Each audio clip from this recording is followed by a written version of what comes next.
আমি রীতিমতো অতিষ্ঠ হয়ে গেছি, লিটারেলি আর নিতেই পারছি না।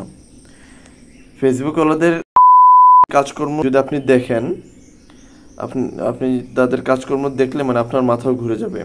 আমরা যারা সাধারণ কন্টেন্ট ক্রিয়েটর যারা আছি, তারা মানে যতই স্ট্রেটভাবে সোজাসাপটাভাবে একদম নিয়ম নীতি গাইডলাইন সব কিছু মেনে একটা কন্টেন্ট আপলোড করি না কেন, তারপর দেখা গেছে যে কোনো না কোনো একটা খুঁত বের করে কোনো না কোনো একটা ভায়োলেশন, একটা কন্টেন্ট বা গ্রাফিক্স ভায়োলেশন বা কপিরাইট এটা সেটা বা ফ্ল্যাগ কন্টেন্ট কিছু একটা ওরা দিবেই। ওদের একটা যে চুলকানি আছে, সেই চুলকানি ওরা একটা লাগাবেই, চুলকানির মলম লাগাই দিবে ডিপ জলের।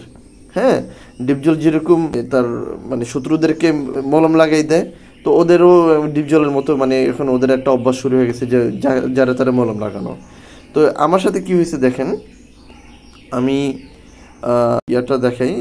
আমার সাথে যেটা হয়েছে, এই যে আমি এখানে গেলাম, এরপর প্রোফাইল রেকমেন্ডেশন, সেখানে চেক করে দেখি কি যে আমাকে তারা ফ্ল্যাগ কন্টেন্ট দিছে।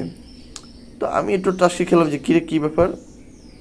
তো আমি রিভিউ অপশনে গেলাম, ওরা স্পেসিফিকলি কোন কন্টেন্টের মধ্যে এরা এই ফ্ল্যাগ কন্টেন্ট দিছে সেটা যখন আমি চেক করে দেখলাম, এই যে আপনারা দেখেন যে এখানে লেখা আছে যে সবাই এই দিনের প্রতিষ্ঠানের পাশে সাহায্য সহযোগিতা করে পাশে থেকে সব হাসিল করুন। হ্যাঁ, এটা একটা লাইভ ভিডিও ছিল, সর্বোচ্চ গেলে কত 2 থেকে 3 মিনিটের একটা লাইভ ভিডিও ছিল। তো এই ভিডিওটা দেখাতে পাচ্ছেন যে এখানে কি লেখা আছে যে this video is covered so people can choose whether they want to see it. ঠিক আছে, ওরা এটা মানে হাইড করে রেখে দিছে। মানে এরা এমনভাবে ওরা বলতেছে যে আমি এটার মধ্যে কোনো মানে ল্যাংটা ফ্যাংটা এটা সেটা বা নোটি মোটি কোনো কিছু আর কি ওই ভিডিওর মধ্যে লাগাইছি, মানে এটা এইরকম কিছু আর কি বলতে চাইতেছে। মানে কতটা হাস্যকর। আমি এখানে একটা দিনের প্রতিষ্ঠান, আমাদের এলাকার যে দিনের প্রতিষ্ঠান আছে সেখানে মানে সবাই স্বতঃস্ফূর্তভাবে সাহায্য সহযোগিতা করার জন্য একটা লাইভ ভিডিও করেছিলাম। তো এই ভিডিওর মধ্যে এমন কোনো এলিমেন্ট ছিল না যেটা মানে ফেসবুকের যে কমিউনিটি গাইডলাইন আছে সেটাকে ব্রেক করবে, এমন কোনো এলিমেন্ট কিছু ছিল না। ঠিক আছে, তো তারপরও দেখা গেছে তারা এই ফ্ল্যাট কন্টেন্ট দিছে।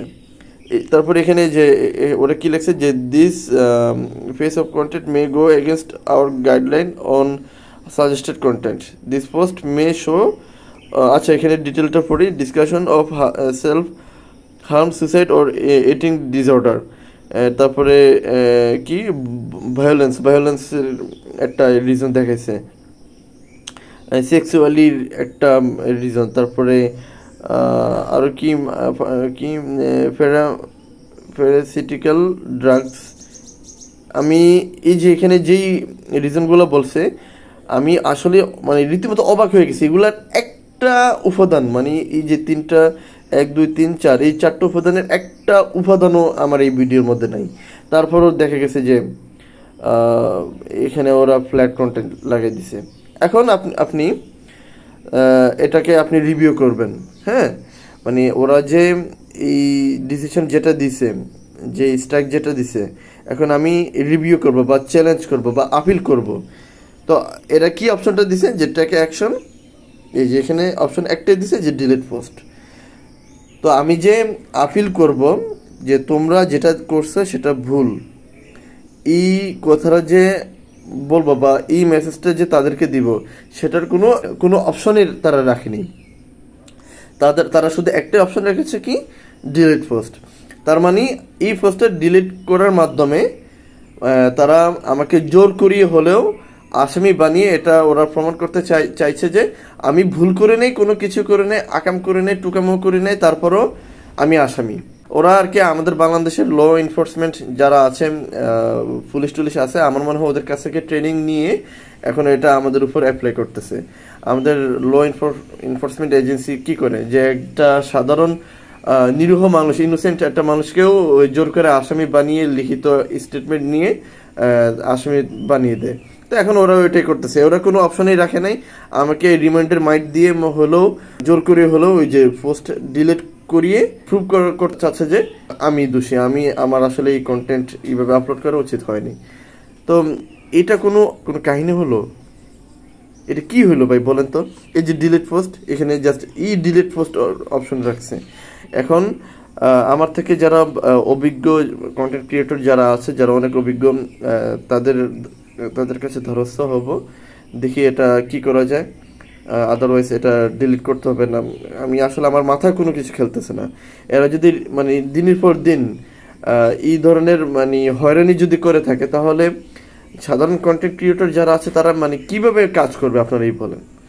কিছু থেকে কিছু হলেই পেজ নামিয়ে দেয়, এটা করে সেটা করে, রাইট ম্যানেজারের অ্যাক্সেস দিয়ে বড় বড় কন্টেন্ট ক্রিয়েটরদের পেজ নামিয়ে দেয়। এই যে ফুড আপি বলেন, স্বপন, আরও বড় বড় যেই কন্টেন্ট ক্রিয়েটর যারা আছে তাদের সাথে কী হয়েছে আপনারা জানেন তো। তো আসলে মানে আমাদের কন্টেন্ট ক্রিয়েটরদের নিরাপত্তার কথা এই ফেসবুক কর্তৃপক্ষ কোনো কিছু চিন্তাই করে না।